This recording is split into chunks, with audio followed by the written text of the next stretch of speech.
Hello student, আজকের ক্লাসে রয়েছে ক্লাস 8 এর ইতিহাসের 7th চ্যাপ্টার সপ্তম অধ্যায় ভারতের জাতীয় আন্দোলনের আদর্শ ও বিবর্তন। এই পোর্শন থেকে কিছু ইম্পর্টেন্ট এসএকিউ। সো আজকে ফার্স্ট কোয়েশ্চেন দেখো, প্রথম বিশ্বযুদ্ধের সময়কাল লেখো। ও প্রথম বিশ্বযুদ্ধের সময়কাল কত? 1914 থেকে 1919 খ্রিস্টাব্দ। নেক্সট 2 নাম্বার প্রশ্ন, মহাত্মা গান্ধীর প্রকৃত নাম কি? মোহনদাস করমচাঁদ গান্ধী। 3 নাম্বার প্রশ্ন, হিন্দ স্বরাজ কার রচনা? হিন্দ স্বরাজ গান্ধীজির রচনা। 4 নাম্বার প্রশ্ন, মন্টেগু চেমসফোর্ড সংস্কার আইন কবে পাশ হয়? 1919 খ্রিস্টাব্দে ভারত সচিব মন্টেগু ও লর্ড চেমসফোর্ড এরা দুজন মিলে মন্টেগু চেমসফোর্ড সংস্কার আইন পাশ করে। নেক্সট 5 নাম্বার প্রশ্ন, কত খ্রিস্টাব্দে গান্ধীজি দক্ষিণ আফ্রিকা থেকে ভারতবর্ষে ফেরেন?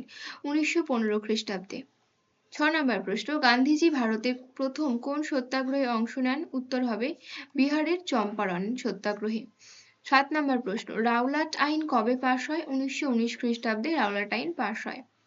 8 নাম্বার প্রশ্ন, কবে কোথায় জালিয়ানওয়ালাবাগের হত্যাকাণ্ড ঘটে? 1919 খ্রিস্টাব্দে 13 এপ্রিল পাঞ্জাবের অমৃতসরের জালিয়ানওয়ালাবাগে এই হত্যাকাণ্ডটি ঘটে।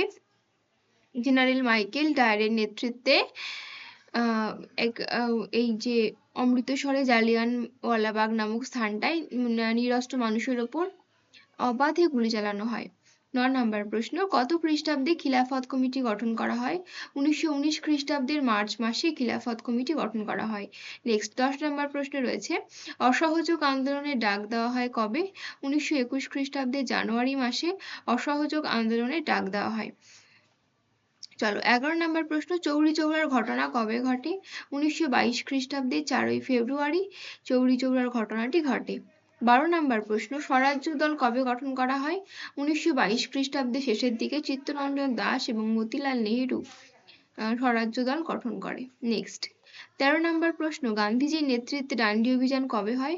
1930 খ্রিস্টাব্দের 12 মার্চ গান্ধীজির নেতৃত্বে ডান্ডি অভিযান হয়। নেক্সট 14 নাম্বার প্রশ্ন, কে সীমান্ত গান্ধী নামে পরিচিত?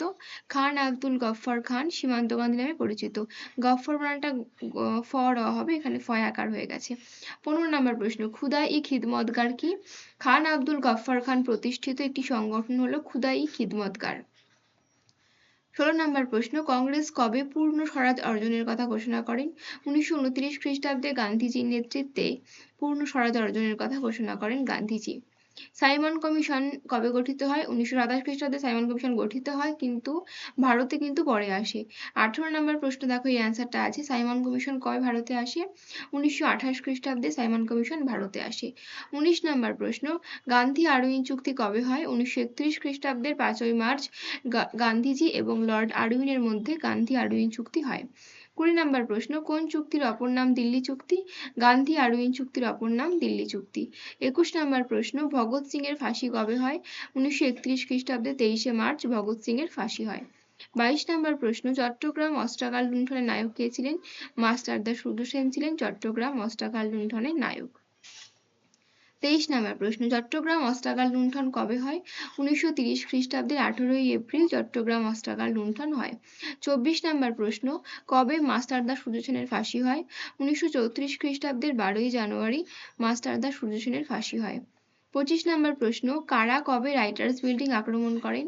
1930 খ্রিস্টাব্দের 8 ডিসেম্বর বিনয় বাদল দীনেশ এর রাইটার্স বিল্ডিং আক্রমণ করে। 26 নাম্বার প্রশ্ন, নওজওয়ান ভারত সভা কে গঠন করেন? অ্যান্সার হবে ভগৎ সিং নওজওয়ান ভারত সভা গঠন করেন। 27 নাম্বার প্রশ্ন, কাকোরি ষড়যন্ত্র মামলা কবে হয়? 1925 সালে কাকোরি ষড়যন্ত্র মামলা হয়। আচ্ছা 28 নাম্বার প্রশ্ন, লাহোর ষড়যন্ত্র মামলা কবে শুরু হয়?